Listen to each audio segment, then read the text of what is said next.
अस्सलामु अलैकुम दोस्तों, पेश खिदमत है एक नवाब की पुरइसरार तिलस्माती दुनिया की आप बीती एपिसोड नंबर 93। मालूम नहीं कितने कदम चला होऊंगा कि मुझे अपनी नज़रों पर धोखे का गुमान हुआ। सामने 40 या 50 गज दूर दरख्तों का एक झुंड नजर आया और इसके साथ ही छोटी सी एक झील भी दिखाई दी।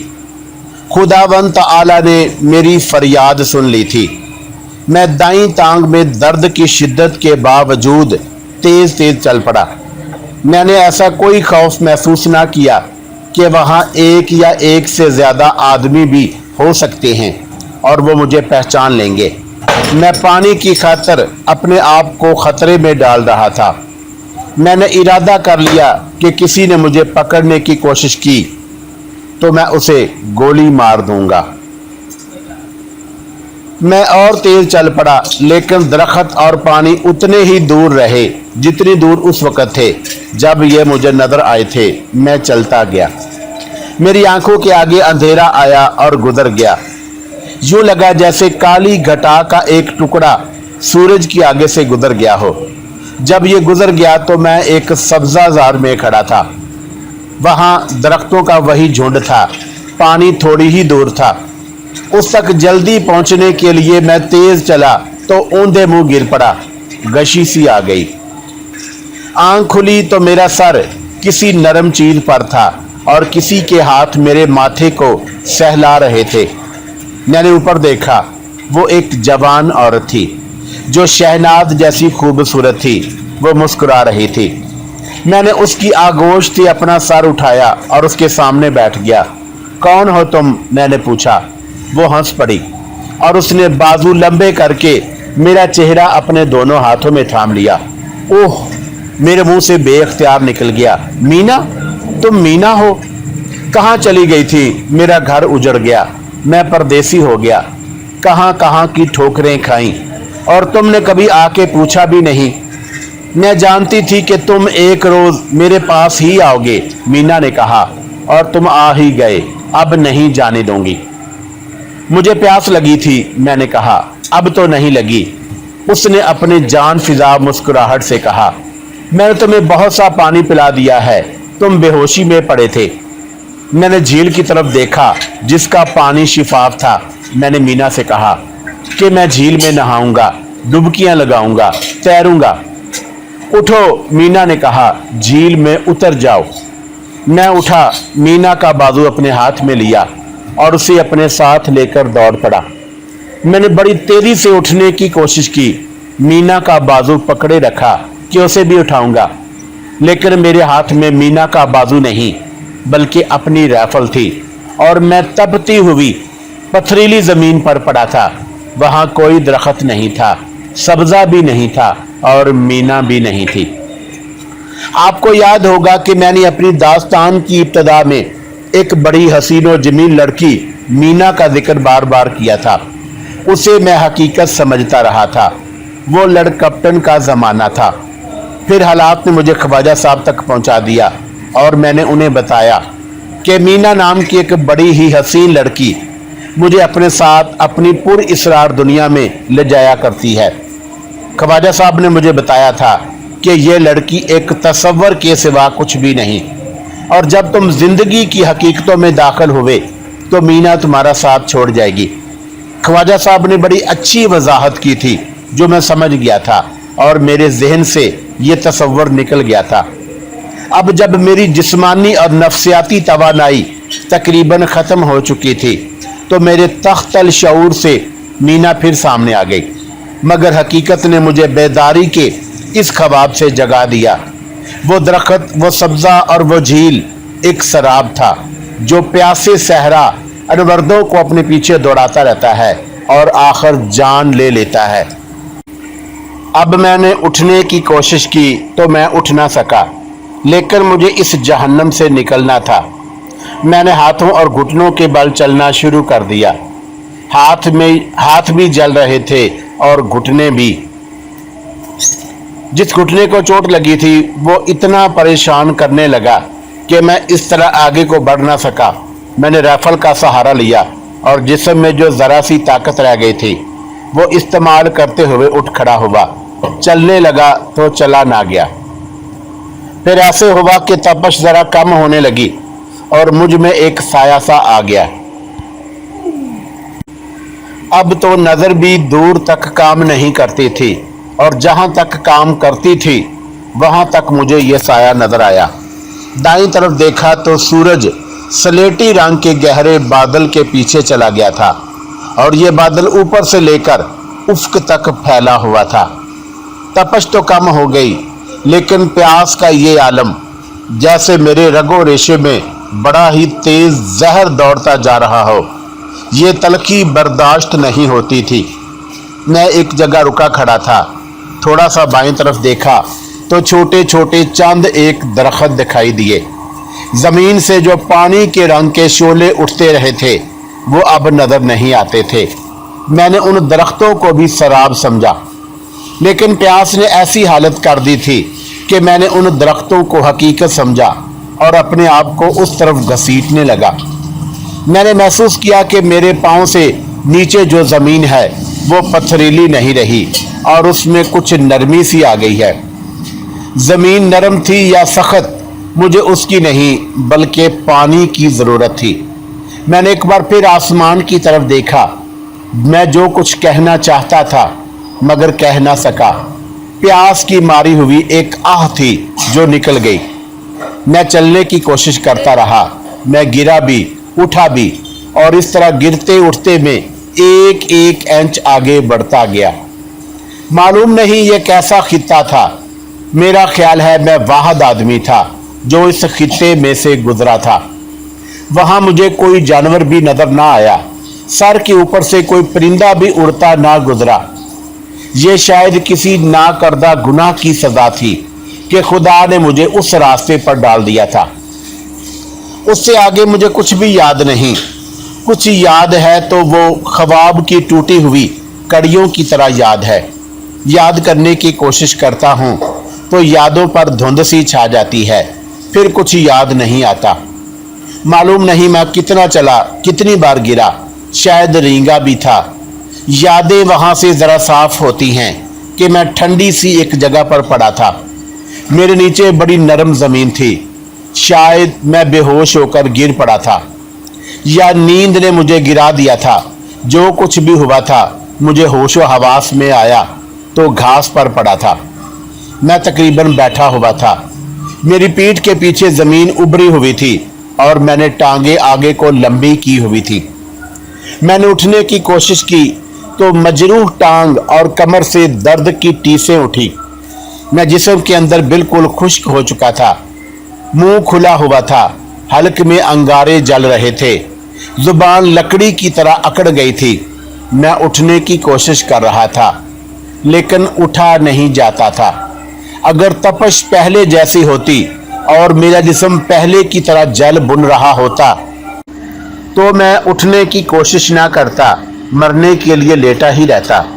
मुझे आखिर मरना था लेकिन फिजा में तपश खत्म हो चुकी थी और मैं जिस जमीन पर पड़ा था वो ठंडी थी और मुझ में जिंदगी के आसार अभी बाकी थे। मेरे दिल में जीने की उमंग बेदार हो गई। मैंने उठने की कोशिश की। मैं पूरी तरह लेटा हुआ भी नहीं था। मेरी पीठ जरा ऊंची जगह के साथ लगी हुई थी। फिर भी उठने में बहुत दुश्वारी महसूस हो रही थी। मैं एक पहलू के बल हुआ, एक हाथ से राइफल का सहारा लिया और जिस्म का वजन बाजुओं के जरिए राइफल पर डालकर उठा तो मैं उठ तो खड़ा हुआ लेकिन मैं राइफल पर झुका हुआ था। जिस्म सीधा करने की ताकत नहीं थी। मैंने जोर लगाकर जिस्म को सीधा करने की कोशिश की तो मैं आगे को पेट के बल गिर पड़ा।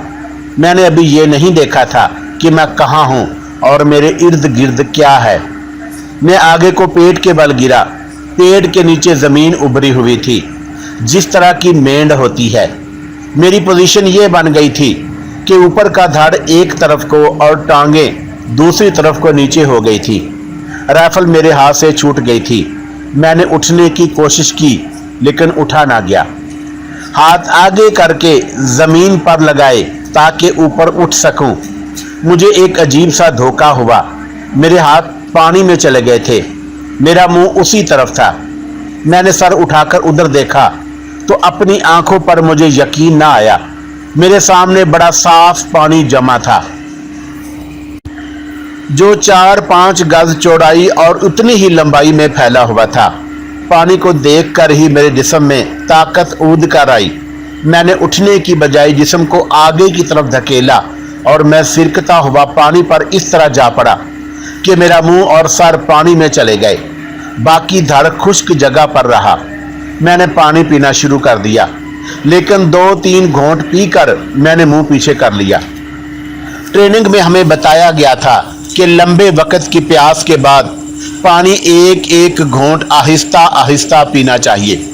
अगर मैं तेजी से पानी पी पी कर पेट को भर लेता तो पेट से ऐसा दर्द उठता जिससे मौत भी वाक़या हो सकती थी।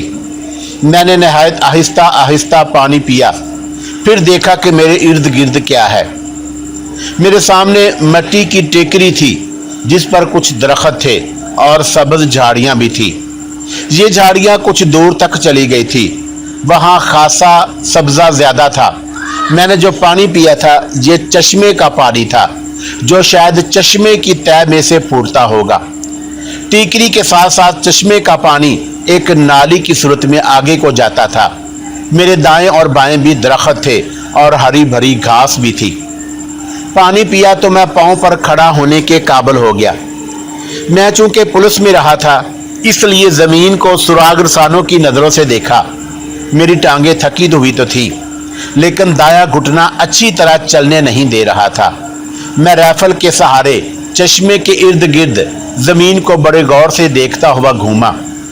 किसी इंसान के कदमों के निशान नजर ना आए। कदमों के जो निशान थे वो कुत्ते के पंजों जैसे थे। मैंने उन्हें गौर से देखा। ये गीदड़ों और भेड़ियों के हो सकते थे। मैं उनमें बड़े पंजों के निशान ढूंढने लगा, लेकिन मुझे कोई बड़ा निशान नजर ना आया। मैं शेरों के पग ढूंढ रहा था। मुझे तवक्का थी कि इन इलाकों में धारीदार शेर, जिन्हें टाइगर कहते हैं, जरूर होंगे और उनमें मुझे जैसे खुरे भी मिले जो बकरियों जैसे थे, लेकिन ये हरनों के हो सकते थे। बहरहाल मैंने देख लिया कि यहाँ मेरे सिवा कोई इंसान कभी नहीं आया। मैं चश्मे की नाली के साथ साथ दूर तक चला गया। जमीन नरम थी और उसमें नमी भी थी। वहां पांव के निशान बड़े साफ आ सकते थे जैसे मैंने जानवरों के देखे थे। उनमें भी मुझे इंसानों के खुरे नजर ना आए। मैं आहिस्ता आहिस्ता हाथ और पांव जमाता और कुछ राइफल का सहारा लेता टीकरी के ऊपर चला गया। सबसे पहली चीज ये देखी कि सूरज उफक तक पहुंच गया था और उसकी जर्द रोशनी में मुझे जो खित्ता नजर आया वो ख्वाबों जैसा था। दूर दूर तक हर तरह के दरख्त थे, खुदरो पौधे भी थे, ऊंची घास भी थी और एक तरफ हरे सरकंडे भी थे। थोड़ी दूर एक तरफ मुझे दरख्तों की सिर्फ चोटियां नजर आईं। उससे मैं ये समझ गया कि वहां जमीन नीचे चली गई है, यानी दरख्त नशीबी इलाके में हैं। जहां तक मेरी नजर काम करती थी कोई आबादी नजर नहीं आई थी। उससे आगे पहाड़ियां नजर आ रही थी जो मेरे अंदाजे के मुताबिक कमोबेश 10 मील दूर थी। मैं टीकरी से उतरने लगा तो महसूस किया कि मैं बहुत भूखा हूं। बड़ी मुश्किल से मैं टीकरी से उतरा। जो मेरी जिस्मानी हालत नॉर्मल होती जा रही थी और दिमाग सोचने के काबिल होता जा रहा था, भूख तेज होती जा रही थी। मेरे पास राइफल थी। मैं किसी जानवर या परिंदे को मार सकता था, लेकिन मैं कच्चा गोश्त नहीं खा सकता था। मेरे पास माचिस नहीं थी। मैं आग जलाकर परिंदे या जानवर को भून सकता। मैंने दरख्तों को देखा, उनमें एक भी दरख्त फलदार नहीं था। पेट भरने के लिए कुछ न कुछ करना था, ख्वाह मैं घास ही खा लेता। सूरज गरूब हो रहा था। मुझे अंधेरा फैल जाने से पहले कुछ न कुछ करना था। मैं एक तरफ चला गया। वहां 3-4 छोटे छोटे दरख्त नजर आए। ये छोटी बेरियों के दरख्त थे जिनके साथ छोटे छोटे बेर लगे हुए थे और बहुत से बेर जमीन पर पड़े थे। मैंने बड़ी तेजी से उन्हें चुन चुन कर मुंह में डालना शुरू कर दिया। मैंने वैसे ही एक बेर को हाथों में लेकर खोल कर देखा तो उसमें मुझे एक कीड़ा सा नजर आया। मुझे याद आया कि लड़कपटन में हम अपने शहर से जरा ही बाहर जाते थे तो इस किस्म के दरख्तों से झाड़ी बेर तोड़ कर खाया करते थे। बरसात के मौसम में इनमें कीड़े पड़ जाते थे और माँ बाप हमें इन बेरों के करीब जाने से बड़ी सख्ती से रोका करते थे। मैंने एक बेर में कीड़ा देखा तो उसे फेंक कर अपने आप से ये कहा कि सिर्फ इसी बेर में कीड़ा है, बाकी सब ठीक हैं। मैं बगैर देखे बेर खाता गया। उस वक़्त मैं खुद एक कीड़ा था जो अल्लाह की ज़मीन पर रिज़्क तलाश करता और अपनी जान बचाता फिर रहा था। मुझे मालूम नहीं कि कितने मील चला था। अपने जिस्म की हालत देखता था तो लगता था जैसे सैकड़ों मील मुसाफत तय करके आया हूँ। झाड़ी बेर खाते खाते मुझ पर गनूदगी तारी होने लगी और मैं वहीं लड़क गया। मालूम नहीं रात आधी गुजर गई थी या कितनी गुजरी थी, मेरी आंख खुल गई। किसी ने मेरे मुंह पर हाथ फेरा था या जाने क्या किया था। मैंने कुछ न कुछ महसूस जरूर किया था। मैंने लेटे लेटे दाएं बाएं देखा। 3 भेड़िए मेरे करीब खड़े थे। मैं समझ गया कि उनमें से एक ने मेरे मुंह के साथ मुंह लगाकर मुझे सूंघा था। भेड़िया, गीदड़, कुत्ता और गिद्ध जिंदा आदमी को ख्वाह वो जख्मों से चूर और बेहोशी क्यों ना पड़ा हो नहीं खाते। अगर इंसान मरा हो तो ये सब उस पर टूट पड़ते हैं। गिद्धों और भेड़ियों में एक हिस्स ये भी होती है कि ये जंगल या वीराने में कहीं कोई जख्मी इंसान गिरता पड़ता जा रहा हो तो ये जरा दूर दूर रहकर उसके साथ साथ चले जाते हैं।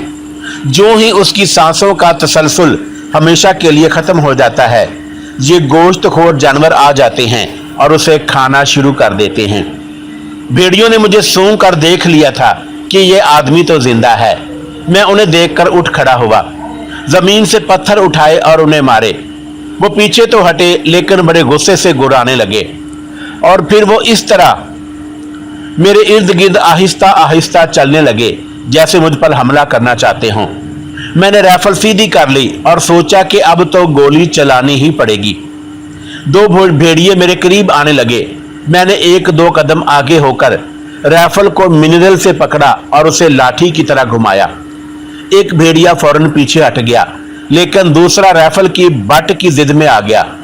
उसे बट लगा तो उसके मुंह से बड़ी जोर से आवाज निकली और वो भाग गया। मैं दौड़ नहीं सकता था। थोड़ा सा आगे जाकर मैंने उसी तरह राइफल दूसरे भेड़ियों की तरफ घुमाई तो वो भी भाग गए। मैं आसमान तले जमीन पर पड़ा था। मैं फिर वहीं लेट गया। मुझे ख्याल आया कि मैंने शेर के पग तो नहीं देखे, लेकिन हो सकता है कि कोई शेर इधर आ ही निकले। मैंने बहुत कोशिश की कि जागता रहूं, लेकिन मैं फिर लड़क गया और मेरी आंख लग गई। मूसलाधार बारिश ने मुझे जगा दिया। घटा स्याह थी और बारिश बहुत तेज। वक्त का अंदाजा नहीं हो सकता था। इतना पता चलता था कि रात गुजर गई है और दिन चढ़ आया है और इसके साथ ही तेज हवा चलने लगी। मेरा जिस्म बहुत कमजोर हो गया था, इसलिए मुझे सर्दी लगने लगी। कल सारा दिन मेरा जिस्म जलता रहा था और आज सर्दी से ठठरने लग गया था। मैं एक दरख्त के नीचे चला गया और तने के साथ लग कर बैठ गया। भूख ने फिर परेशान करना शुरू कर दिया। तकरीबन 1 घंटे के बाद बारिश थमी। मैंने वहीं बैठे नहीं रहना था। यह भी पता नहीं चलता था कि कहाँ जाऊं। मैं उस तरफ चल पड़ा जिधर मुझे दरख्तों की चोटियां नजर आई थी। वो नशीबी इलाका था। अब तो हर तरफ पानी और कीचड़ था। मैं चलता गया। बादल फट गए थे। कभी बादलों का साया आ जाता और कभी धूप निकल आती। चलते चलते मैं ऐसी जगह पहुंच गया जहां से नशीब शुरू होता था। नशीब गहरा था। मुझे ऐसे लगा जैसे मैं किसी बड़े ऊंचे मकान की मुंडेर पर खड़ा हूं। ये नशीब बहुत वसी था और ये मुरब्बा शक्ल का था। उसके अंदर दरख्त बहुत थे। उसमें जगह जगह पानी रुका हुआ था और साफ पता चलता था कि इसके दरमियान से रास्ता गुजरता है। मैंने दोनों तरफ देखा। दोनों तरफ घाटियां नशीब में उतरती थी। मैंने दिमाग पर बहुत जोर दिया, लेकिन मैं इस फैसले पर ना पहुंच सका कि मुझे किस तरफ जाना चाहिए। नशीब के ऊपर जिधर मैं खड़ा था एक खड्ड था और उस खड्ड के अंदर भी और ऊपर भी दरख्त थे और वहाँ जो घास थी वो भी ज़रा ऊंची थी। मैं उस खड्ड तक पहुँच गया। मैंने देखा कि उसके अंदर भी घास थी। मैं उसमें उतर गया। उसकी शक्ल ऐसी थी कि ये खड्ड नशीब की तरफ खुला था। खड्ड में बैठकर नशीब को देखा जा सकता था। मैं खड्ड में उतरा तो मेरे टखने पानी में डूब गए। यह पानी घास के नीचे छुपा हुआ था। मैंने ये भी देखा कि ऊपर से पानी खड्ड में आता है और खड्ड में से नशीब में चला जाता है। मैं फौरन बाहर निकल आया और उसके साथ ही मुझे किसी की बातों की आवाज़ें आने लगी। फिर एक औरत की हंसी सुनाई दी। मैं फिर खड्ड में उतर गया और जो लंबी घास नशीब की तरफ थी उसे हाथ से एक तरफ करके देखने लगा। बातों और हंसी की आवाज़ें करीब ही से आ रही थी और इसके साथ ही घोड़े के टाप भी सुनाई देने लगे। घोड़ा आहिस्ता आहिस्ता चल रहा था। घोड़े के टाप खामोश हो गए और बातें सुनाई देती रहीं। मैंने महसूस किया कि जिस किसी की भी आवाज़ें हैं वो रुक गए हैं। मैं खड्ड में से निकला और झुककर नशीब के किनारे तक पहुंचा। वहां दो दरख्तों और कुछ झाड़ियों की ओट थी। मैंने उस ओट में बैठकर देखा। एक घोड़ी थी जो रुकी खड़ी थी। एक जवान आदमी था जो लगता देहाती था, लेकिन उसके कपड़े इतने अच्छे थे कि वो खुशहाल देहाती था। और उसके साथ एक जवान औरत थी जिसने एक बच्चा उठा रखा था। बच्चा 5-6 महीनों का लगता था। साफ पता चलता था कि ये मियाँ बीवी हैं। औरत बार बार बच्चे का मुंह चूमने लगती। बच्चे का बाप एक दरख्त के नीचे चादर बिछाकर वो चादर बिछा चुका तो औरत बैठ गई और बच्चे को दूध पिलाने लगी। दरख्त के नीचे खुश्क जगह थी और कुछ देर रुकने के लिए ये जगह मौजू थी। आदमी ने घोड़े की ज़ैन से एक थैला निकाला और उसमें से उसने एक बर्तन निकाला और चादर पर एक और कपड़ा बिछाकर उस पर रोटियां रखी। मैं उन्हें देखता रहा। उन्होंने ये तो सोचा भी नहीं होगा कि उन्हें कोई देख रहा है और उस आदमी ने बीवी के साथ छेड़छानी शुरू कर दी जिससे वो जोर जोर से हंसती थी। बच्चा दूध पी चुका तो दोनों उसके साथ खेलने लगे। बच्चे का पेट भर गया था इसलिए वो बहुत खुश था। उसे उन्होंने चादर पर बिठा दिया और दोनों खाना खाने लगे। बच्चा रोटी की तरफ लपकता था और दोनों उसे परे हटाते और हंसते थे। उसके साथ ही वो एक दूसरे के साथ छेड़छाड़ और प्यार मोहब्बत भी करते थे। मैं उन्हें देखता रहा और मुझे ख्याल आया कि ये है ज़िंदगी। मेरे दिल पर गम का बोझ आ पड़ा और यादें मुझे बहुत पीछे ले गईं। कभी मैं भी इसी तरह बच्चा हुआ करता था। मेरे माँ बाप मेरे साथ इसी तरह प्यार करते होंगे। मैं उनकी खुशियों और मोहब्बत का मरकज़ बना हुआ होऊंगा। मैं तस्वर में उस वक़्त को देखने लगा। ये मियाँ बीवी और उनका बच्चा इस तरह झिलमिलाने लगे जैसे मैं किसी झील में उनका अक्स देख रहा हूँ। मुझे कुछ देर बाद महसूस हुआ कि मेरी आंखों में आंसू आ गए हैं। उन्हें खाना खाते देखकर मेरे खाली पेट में ईंठन सी महसूस हुई। भूख एक ऐसी हकीकत थी जिसने मुझे माजी के हुस्न से घसीट लिया और मुझे याद दिलाया कि मैं भूखा हूँ और मुझे कुछ खाने को ना मिला तो मैं ज़्यादा देर जिंदा नहीं रह सकूँगा।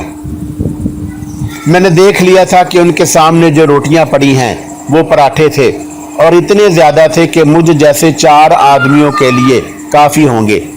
भूख ने मुझे इंसानियत के दर्जे से घसीट कर हैवानियत की बस्ती में फेंक दिया और मैं इस इरादे से उठ खड़ा हुआ कि नशीब में उतरकर उनके सर पर जा खड़ा हूँगा और उन्हें कहूँगा कि तुम अपने बच्चे को संभालो और यहाँ से चले जाओ और ये खाना यहीं पड़ा रहने दो।